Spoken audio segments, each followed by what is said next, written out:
What's up guys, Mr. Who's the Boss here, and in front of you right now we have the most interesting phone I've seen this year so far.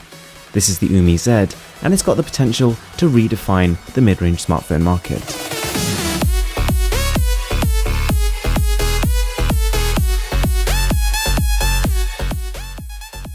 So just before we start my full review, I'll actually be giving another one of these smartphones away, so be sure to subscribe and then follow me on Twitter. I'll announce the winners there. So anyway, this is the Umi Z, and you know a company means business when the smartphone comes with 3 different cases and a tempered glass screen protector. The packaging and presentation was honestly phenomenal. It felt like I paid £400 to £500 for the smartphone, whereas in actuality, you can get this for as little as $220. One of the first things that struck me when I took it out the box was just how ergonomic it is. Now, generally with Chinese flagships, they tend to sort of cram all the components they can in there to try and really make the spec sheet stand out, and they sacrifice on design. But with the Umi Z, the company has taken a slightly different approach. They use something the company calls dual 3D design, essentially meaning the edges are curved on both the front and the back of the phone, and it palms extremely well. Not only that, but it's got a very good weight to it, well balanced as well. It doesn't feel like it's going to flip over anytime soon. And the materials are super high quality. It doesn't attract too many fingerprints, feels premium, and at the same time can also withstand a good drop or two. At 8.2mm, it's hardly the thinnest phone out there, but the curviness of it really does make it a pleasure to hold still. At some points while using the phone, it kind of reminded me of a rounded pebble, in a good way. So the reason the Umi Z is such an interesting phone is that for sub $250, it probably has the most impressive specifications on paper in the entire world. And that doesn't stop with the camera. We've got a 13MP Samsung sensor, capable of 4K video and backed up by phase detection autofocus, laser autofocus and a quad LED flash. And the results are marvelous.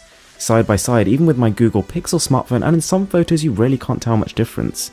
It captures a lot of detail, almost pushing those 13MP to the max. It's got rich colours, deep contrast, and it's even got some fancy little filters built into the camera app, which, while subtle, can actually add quite a nice effect to your photos.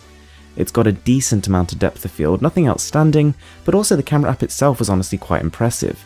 Everything was very fast thanks to the new chipset, which I'll get onto in just a second, and it's also got a very extensive Pro mode. Funnily enough, we've also got a front-facing flash, which is a rather unusual addition for smartphones these days. And combine that with the front-facing 13MP camera, and whilst not quite as good as the rear, the front-facing photos are fantastic too. So in terms of software, right now at least, we've got Android 6.0. The company has promised an OTA update to 7.0, but it hasn't released yet, and I can't really comment on how that's going to be. But for now, the OS generally speaking is pretty good. It's pretty low on bloatware, runs really fast, but every now and again you can't help but feel like the OS has been a little bit rushed. Sometimes text will overlap, or you'll see an icon that's a little bit out of place.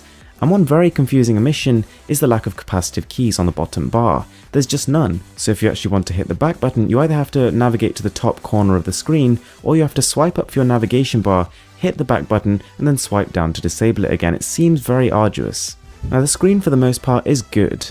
It's not the brightest display out there, but even in most outdoor conditions it should do you fine.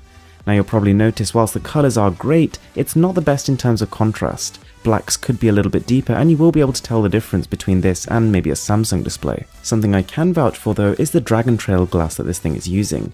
It's very slick to the touch, it has a nice texture to it, and it's also very resistant to scratches. Unfortunately, there is still a bit of a bezel on this guy, which makes it feel like more of an iterative improvement rather than the next step forward. Under the hood though, things get even more interesting.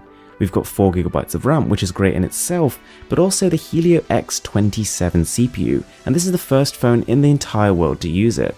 It's the fastest mobile 10-core CPU you can get right now, and it's also backed up by a fairly beefy GPU. It scores great in benchmarks. I mean, nearly 110,000 is really up there with smartphones that do cost a lot more than this. But having said that, it just doesn't always translate into incredible gaming experiences like you would hope.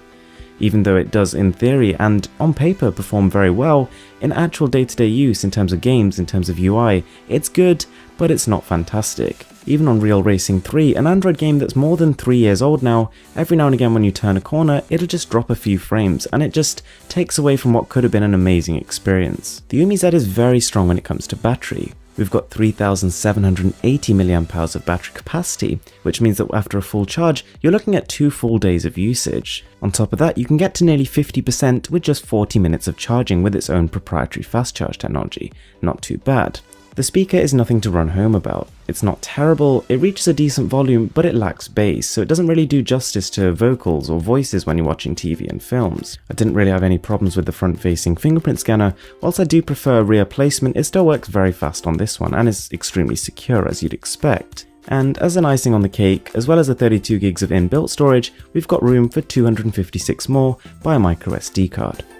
So guys, there you have it, that's the Umi Z, and I have to say this is one of the longest reviews I've done just because it's such an interesting smartphone. Whilst on paper it's extremely impressive, the company is clearly innovating in new ways. It's trying to push the boundaries of what we can expect from a mid-range flagship, and whilst it doesn't quite achieve the upper echelons of what we might expect based on its specifications, for the price at least it's still a very impressive smartphone and should be commended. The camera's fantastic, battery amazing, screen's pretty good too, and the performance shouldn't be underestimated. So guys, that's it from me for now. I really appreciate you watching, and don't forget to subscribe and follow me on Twitter to enter the giveaway for the smartphone. With that being said, I'm Mr. Who's the Boss, and I'm signing out.